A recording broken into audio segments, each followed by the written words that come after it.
High দোস্ত, আজকে আমরা দেখব যে কিভাবে চেকআউট পেজ থেকে ফিল্ড রিমুভ করা যায়।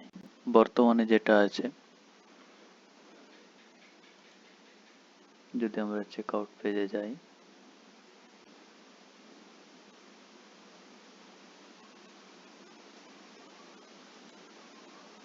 আচ্ছা, আমাদের এখানে কোনো কার্ড নাই, একটা কার্ড করা নেই। চেকআউট পেজে চলে আসলাম। এখানে দেখেন বিলিং ডিটেলসে first name, last name, company name, country, state address, town বা সিটি, এগুলো আমাদের এতগুলো দরকার নেই। অর্ডার নোট, এগুলো দরকার নেই। আমি চাচ্ছি কিছু কিছু রিমুভ করে দিতে। সেগুলো কিভাবে করব চলুন দেখে আসি। আমরা এখানে কোনো প্লাগইন ইউজ করব না, জাস্ট কিছু কোড অ্যাড করব। এই জন্য আমাদেরকে প্রথমে এখানে থিম এডিটরে চলে যেতে হবে অ্যাপিয়ারেন্স থেকে। দেন আমাদেরকে এখানে ফাংশন ডট পিএইচপি যেটা আছে এটা সিলেক্ট করে নিতে হবে। এটা সিলেক্ট করার পরে একদম নিচে চলে আসবো। এখানে এসে একটা এই কোডটা আমি অ্যাড করলাম। এটা আপনারা ডেসক্রিপশনে পেয়ে যাবেন কোডটা। এবারে যদি আমি আপডেট দিয়ে চেক করি,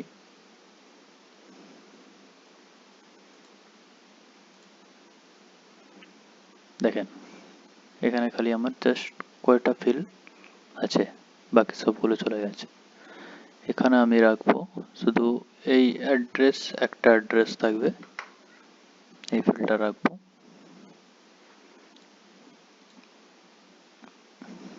আচ্ছা, অ্যাড্রেস আছে, ঠিক আছে। ফোন নাম্বার, ইমেল অ্যাড্রেস আছে। অ্যাডিশনাল অর্ডার নোটটা আমরা রিমুভ করে দেবো। তার জন্য কিভাবে আমরা অর্ডার নোটটা রিমুভ করার জন্য খুঁজবো, কিভাবে করতে হবে, এটা সবসময় তো মুখস্থ করে হবে না, আমাদেরকে প্রসেসটা জানতে হবে। যদি এখানে সার্চ করি ই-কমার্স,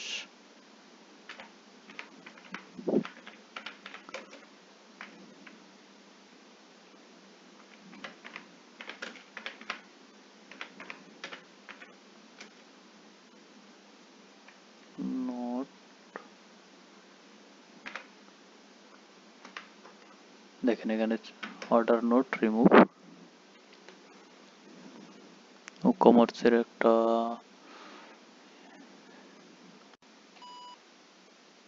আমরা ঢুকে পড়বো। এক মিনিট,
আচ্ছা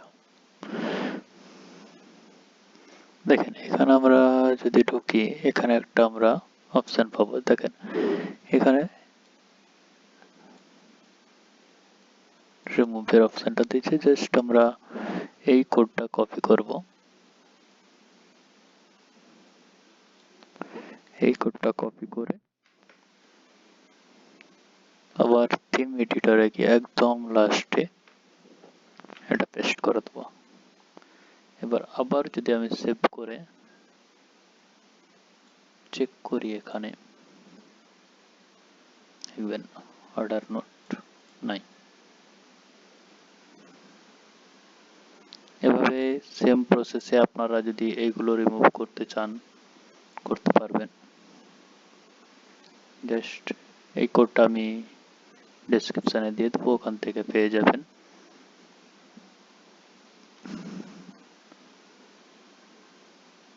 জাস্ট এতটুকুই। আজকে আবারও অন্য এক ভিডিও নিয়ে অন্য কোনো দিন আসবো। আপডেট পেতে আমার চ্যানেলটি সাবস্ক্রাইব করে রাখবেন এবং বেল আইকনে ক্লিক করে রাখবেন।